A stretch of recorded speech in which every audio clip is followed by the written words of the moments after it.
Hi friends, welcome to our channel. Brahmamudi serial next ఎపిసోడ్లో ఏం జరగబోతోందో ఈ వీడియోలో చూసి తెలుసుకుందాం. జ్యువెలరీ ఎక్స్పోలో స్వరాజ్ గ్రూప్ ఆఫ్ ఇండస్ట్రీస్ని బీట్ చేసిన సామంత్ గ్రూప్ ఆఫ్ జ్యువెలర్స్.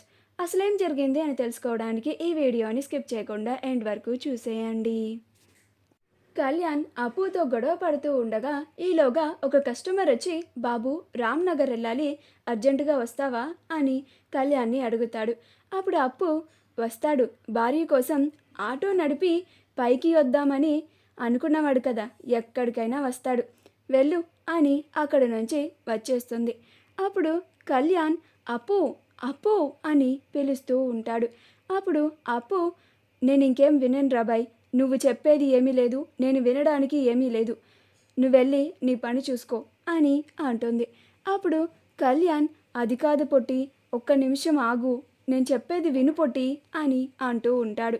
అప్పుడు అప్పు, ఇంక నేనేమి విననని చెప్పాను కదా, ఈరోజు ఇంటికి వచ్చావంటే మాత్రం నీ సంగతి చెప్తాను అని కోపంగా కూరగాయల ఆవిడ దగ్గరికి వెళ్తుంది.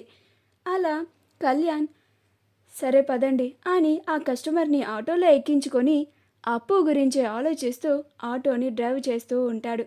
అప్పు కూడా కళ్యాణ్ గురించి ఆలోచిస్తూ ఆ కూరగాయల ఆవిడ దగ్గరికి వెళ్ళి, ప్యాక్ చేసావమ్మా అని కూరగాయలను తీసుకొని ఇంటికి నడుచుకుంటూ వెళ్తుంది. అప్పు చాలా బాధపడుతూ ఉంటుంది. కళ్యాణ్ తన కోసం రేయింపగళ్ళు ఆటోని నడిపి కష్టపడి డబ్బులు సంపాదిస్తున్నాడు అని. ఇలాంటి పరిస్థితుల్లో కోచింగ్ సెంటర్లో తను జాయిన్ అవ్వడం కరెక్ట్ కాదు అని అనుకుంటూ ఉంటుంది. తను కళ్యాణ్కి మాట ఇచ్చింది అని కూడా బాధపడుతూ ఉంటుంది. కానీ ఇలాంటి పరిస్థితుల్లో కోచింగ్ సెంటర్లో జాయిన్ అయితే కళ్యాణ్ పైన ఇంకా భారాన్ని పెంచిన దాన్ని అవుతాను అని ఇంకా చాలా బాధపడుతూ ఉంటుంది. అందుకని చివరికి కోచింగ్ సెంటర్కి వెళ్ళకూడదు అని నిర్ణయించుకుంటుంది. రాజ్ తనే డిజైన్స్ వేయడానికి చాలా కష్టపడుతూ ఉంటాడు. అలా తన స్వశక్తులతో రాజే డిజైన్స్ని వేస్తూ ఉంటాడు. కళ్యాణ్ తన పనంతా చూసుకొని తిరిగి ఇంటికి వెళ్తాడు. అప్పుడు అప్పు, నిన్ను ఇంటికి రావద్దన్నాను కదరా బాయ్, అయినా ఎంత ధైర్యంగా ఇంటికి వచ్చావు, నేనంటే భయం లేదా అని అంటుంది. అప్పుడు కళ్యాణ్, నా భార్యని చూసి నేనెందుకు భయపడతాను పొట్టి అని అంటాడు. అప్పుడు అప్పు, అసలు నువ్వు ఈ విషయం కూడా నా దగ్గర దాచావంటే నిన్నేమనాలి రాబాయ్ అని అంటుంది. అప్పుడు కళ్యాణ్, నన్ను లోపలికన్నా రాణిస్తావా, లేకపోతే ఈ గుమ్మం బయట నిలబెట్టి నాతో గొడవ పడుతూ ఉంటావా అని అంటాడు. అప్పుడు అప్పు పక్కకి జరుగుతుంది. అప్పుడు కళ్యాణ్ లోపలికి వస్తాడు. ఇటు చూడు పొట్టి, మన కోసం నేను ఇంతలాగా కష్టపడుతున్నాను కదా, అదే నేను ఆటో డ్రైవర్గా ఉండి సంపాదిస్తున్నాను అంటే నువ్వు చిన్నబుచ్చుకుంటావని బాధపడతావు అని నేను నీతో చెప్పలేదు. అంతేకాని ఇది నీ దగ్గర దాద్దామని నీకు చెప్పకూడదని దానికి అర్థం కాదు. నువ్వు ఇది అర్థం చేసుకుంటావని నేను భావిస్తున్నాను అని అంటాడు. అప్పుడు అప్పు, నువ్వు ఆటో డ్రైవర్గా ఉంటున్నావంటే నేనెందుకని అడ్డుపడతాను కళ్యాణ్, నువ్వు ఉన్నది ఉన్నట్టు నాకు చెప్తే నేను ఎప్పుడూ బాధపడను అని అంటుంది. అప్పుడు కళ్యాణ్, సరే పొట్టి, ఈసారి నుంచి నేనేది నీ దగ్గర దాచను అని అంటాడు. అప్పుడు అప్పు అలాగే అని ఇద్దరూ కలిసిపోతారు.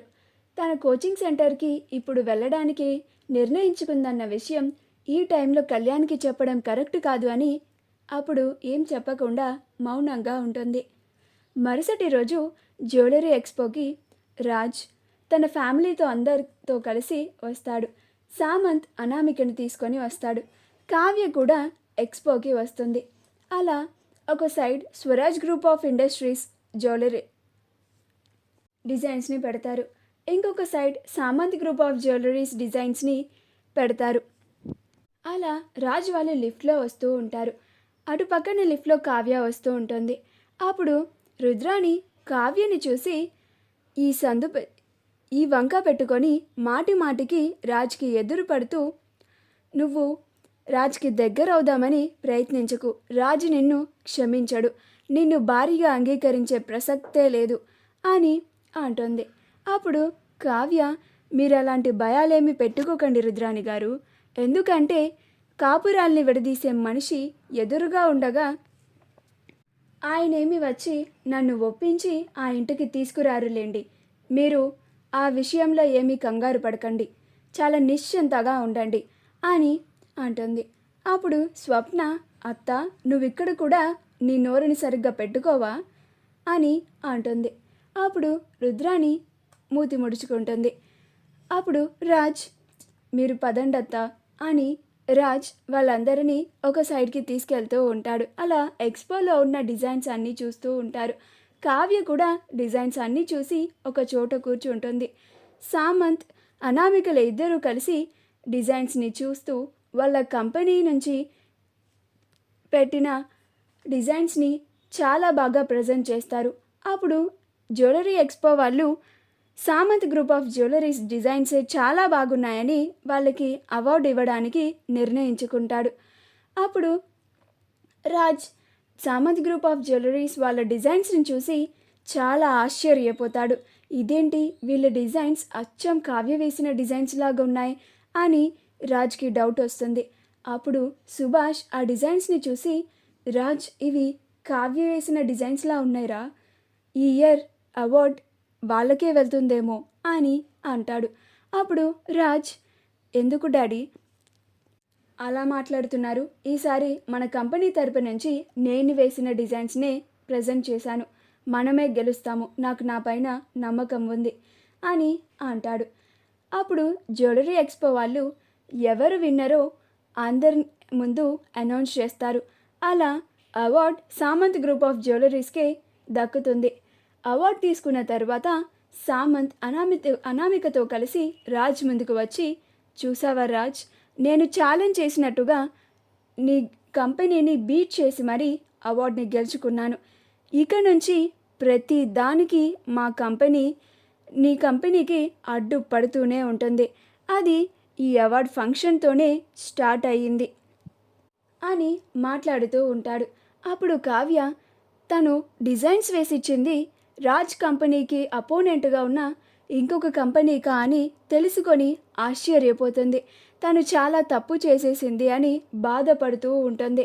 అలా సామంత్, ఏంటి రాజ్, నువ్వు డిజైన్స్ విషయంలో ఇంత కేర్లెస్గా ఉంటే ఎలాగా? నేను నీకు ముందే ఛాలెంజ్ చేసి చెప్పాను కదా, మా కంపెనీ సైడ్ నుంచి నేను మంచి డిజైన్స్ని ప్రజెంట్ చేయబోతున్నాను అని నీకు ముందుగానే నీకు హింట్ ఇచ్చాను కూడా. అయినా నువ్వు ఇలా ఇంత కేర్లెస్గా ఉంటే చూడు, ఇప్పుడు నెంబర్ 1 పొజిషన్లో ఉండాల్సిన మీ కంపెనీ నెంబర్ 2కి వచ్చింది. చూసావు కదా, నేను చెప్పింది సాధించి చూయించాను అని రాజ్ని తక్కువ చేసి మాట్లాడతాడు. మా వీడియో కనుక మీకు నచ్చినట్లయితే లైక్ చేయండి, షేర్ చేయండి, మా ఛానల్ని సబ్స్క్రైబ్ చేసుకోండి, పక్కనే ఉన్న బెల్ ఐకాన్ని క్లిక్ చేయడం మాత్రం మర్చిపోకండి.